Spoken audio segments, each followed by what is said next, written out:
సమావేశాల్లో కొత్త భారతమాత కొత్త విగ్రహానికి వారు రూపకల్పన చేశారు.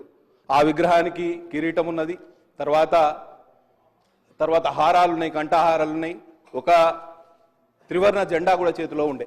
కాబట్టి ఆ విధంగా నడిచింది. అప్పుడేమో ఆ విధంగా ఆలోచన చేస్తే ఇప్పుడేమో మనం ఉల్టా ఆలోచన చేస్తాను. తెలంగాణ ఇవాళ టీఎస్ నుంచి టీజీకి మార్చిండ్రు అధ్యక్ష. ఇవాళ టీజీకి మార్చారు, తెలంగాణ విగ్రహాన్ని మారుస్తున్నారు. కేవలం విగ్రహాలు మార్చడం వలన లేకపోతే పేర్లు మార్చడం వలన మనం ముందుకు పోతానం అనుకుంటే మనం తప్పు చేసిన వాళ్ళం అధ్యక్ష. కాబట్టి తప్పకుండా మీరు నిజంగా ప్రక్షాళన చేయాలనుకుంటే 4 కోట్ల తెలంగాణ ప్రజల బతుకులు బాగుపరిచే ఏర్పాటు చేయండి. కాబట్టి విగ్రహం అనేది గతంలో లేదు, అధికారికంగా మార్చడమే తప్పుడు ప్రచారం చేయొద్దని గౌరవ సభ్యుని కోరుతాను.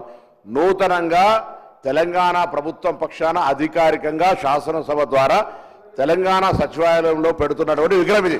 మార్చడం అవును. ఆనాడు తెలంగాణ ఉద్యమంలో మీరు మాట్లాడేటప్పుడు ఎట్లా మాట్లాడాలంటే టీజీ అని ఉంటే గుండెలల్లా టీఎస్ అని రాసుకుని తప్పు, మీరు మార్చరు సక్రమంగా ఆమోదింపి ప్రశంసించారు, అది తీసుకొని మళ్ళీ మార్చడం అంటారు. గీతం లేకుండే, విగ్రహం లేకుండే తెలంగాణ ప్రజల ఆకాంక్ష టీఏసీ మార్చుకున్నారు. దాన్ని ఇప్పుడు మళ్ళీ మీరు ఏం మాట్లాడుతున్నారో మరి అందరూ జనరల్గా ఇద్దరు ఒక్కటేనే ఐడియా ఉందా? ఇప్పుడైనా కనీసం వాస్తవికంగా మాట్లాడే ప్రయత్నం చేయండి.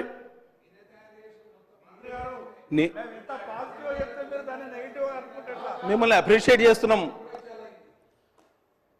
కేవలం 1 సంవత్సర కాలం పాటులో మీరు చేసిన తప్పులను సరి చేసుకోకపోగా ప్రజలకు మీరు విషయాలను గౌరవ మంత్రివర్యులు శ్రీ దామోదర్ రాజనరసింహ గారు. సార్ 1 నిమిషం కన్క్లూడ్ చేస్తా.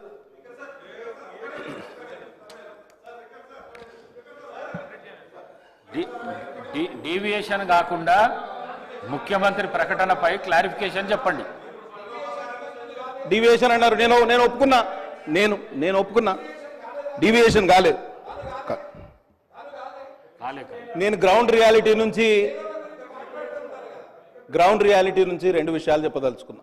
4 కోట్ల తెలంగాణ ప్రజలు ఇవాళ సంవత్సర కాలం కాంగ్రెస్ ప్రభుత్వం ఏర్పాటైనాక తీవ్ర నిరాశ నిస్పృహల్లో ఉన్నారు అధ్యక్ష. చాలా ఇబ్బందుల్లో ఉన్నారు. వారిని ఆదుకునే ప్రయత్నం మనం తప్పకుండా చేయాలి. సరే, తెలంగాణ తల్లి ఆవిష్కరణకు మమ్మల్ని పిలిచిండ్రు. తెలంగాణ తల్లి రూపకల్పనలో కూడా ఉత్తమ్ కుమార్ రెడ్డి గారు ఇదే సభలో ఉన్నారు. వారు ప్యాడీ ప్రొక్యూర్మెంట్ పాలసీ తీసుకురావచ్చే ప్రయత్నంలో మమ్మల్ని అందరినీ పిలిచారు, అఖిల పక్షానికి పిలిచిండ్రు, ఉత్తర ప్రత్యుత్తరాలు నడిపినారు. వారి కార్యాలయం నుంచి మాకు చాలా ఫోన్లు కూడా వచ్చినాయి. అదే ఒరవడిలో ఇవాళ మాకు కొంత సమాచారం ఇచ్చి మా సూచనలు సలహాలు కూడా తీసుకుంటే అఖిల పక్షాన్ని ఏర్పాటు చేస్తే ఈ విషయంలో మేము కూడా చొరవ తీసుకునేవాళ్ళం. కానీ ఇవాళ మా పైన మొత్తం తెలంగాణ సమాజం మీద రుద్దే ప్రయత్నం చేస్తున్నారు.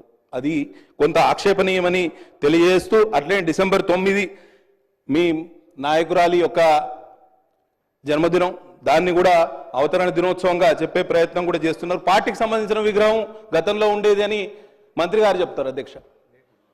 పార్టీకి సంబంధించిన విగ్రహం గతంలో ఉన్నది, విగ్రహం పార్టీకి సంబంధించిందని చెప్తారు. ఇట్లా ప్రభుత్వం మారినప్పుడల్లా విగ్రహాలు